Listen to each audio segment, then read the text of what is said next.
آج کا ہمارا ٹاپک ہے نماز کی فضیلت۔ نبی اکرم صلی اللہ علیہ وآلہ وسلم نے فرمایا کہ اسلام کی بنیاد 5 چیزوں پر ہے۔ نمبر 1، توحید۔ توحید کا مطلب ہے کہ اللہ کو ایک جاننا، اللہ کو ایک ماننا، اس کے ساتھ کسی کو شریک نہ ٹھہرانا۔ نمبر 2، نماز پڑھنا۔ نمبر 3، زکوٰۃ دینا۔ نمبر 4، رمضان کے روزے رکھنا۔ نمبر 5، بشرطِ قدرت حج کرنا۔ یہ بخاری اور مسلم شریف کی حدیث ہے۔ اس میں دوسرے نمبر پر نماز پڑھنے کی فضیلت بیان کی گئی ہے۔ نبی اکرم صلی اللہ علیہ وآلہ وسلم نے فرمایا، ایمان اور کفر کے درمیان نماز حد فاصل ہے۔ یہ بھی مسلم شریف کی حدیث ہے۔ نبی اکرم صلی اللہ علیہ وسلم نے ایک اور جگہ فرمایا کہ جس نے جان بوجھ کر نماز چھوڑی وہ کافر ہو گیا۔ حضرت ابو ذر رضی اللہ تعالیٰ عنہ فرماتے ہیں، ایک دن نبی اکرم صلی اللہ علیہ وآلہ وسلم جاڑے کے زمانے میں جب کہ پت جھڑ موسم خزاں ہو رہا تھا تو باہر تشریف لائے، ایک درخت کی 2 شاخوں کو پکڑ کر ہلایا، اس سے باکثرت پتے گرنے لگے۔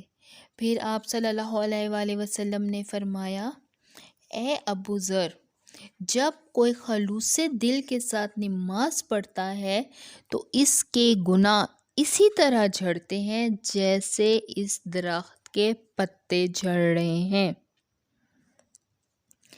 حضرت مسعود فرماتے ہیں کہ میں نے ایک مرتبہ نبی اکرم صلی اللہ علیہ وآلہ وسلم سے پوچھا، اللہ تعالیٰ کو تمام عبادتوں میں سے کون سی عبادت سب سے زیادہ پسند ہے؟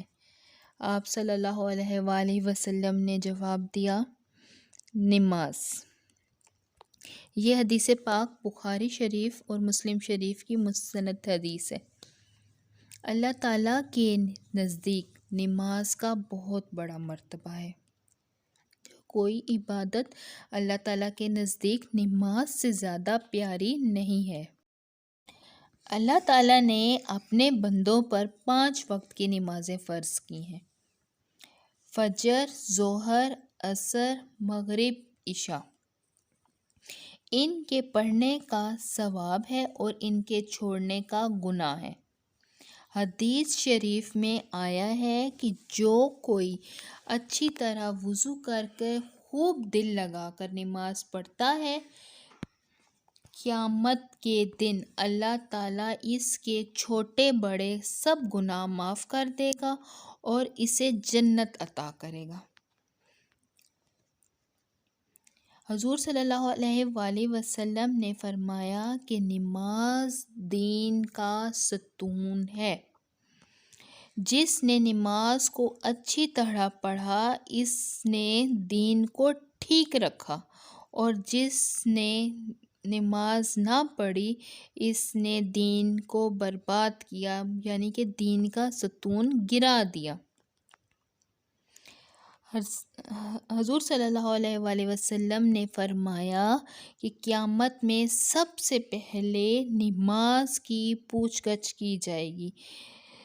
نمازیوں کے ہاتھ اور پاؤں قیامت کے دن روشن ہوں گے، چمکیں گے، اور بے نمازی اس دولت سے محروم رہیں گے۔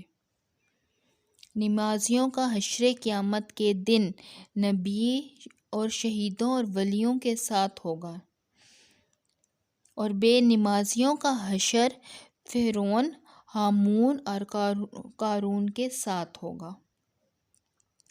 اس لیے نماز پڑھنا بہت ضروری ہے۔ نماز نہ پڑھنے سے دین اور دنیا کا بہت نقصان ہوتا ہے۔ اس سے بڑھ کر کیا ہوگا کہ بے نمازی کا حشر کافروں کے ساتھ ہوگا۔ یہ بہشتی زیور کی مستند حدیث ہے۔ پورا قرآن پاک ہم دیکھتے ہیں اور حدیث بے شمار حدیثیں نماز کی اہمیت کو اجاگر کرتی ہیں۔ اگر آپ کو ہمارا آج کا ٹاپک نماز کی فضیلت اچھا لگا ہو تو اس ویڈیو کو لائک کریں، ہمارے چینل کو سبسکرائب کریں۔ اللہ حافظ۔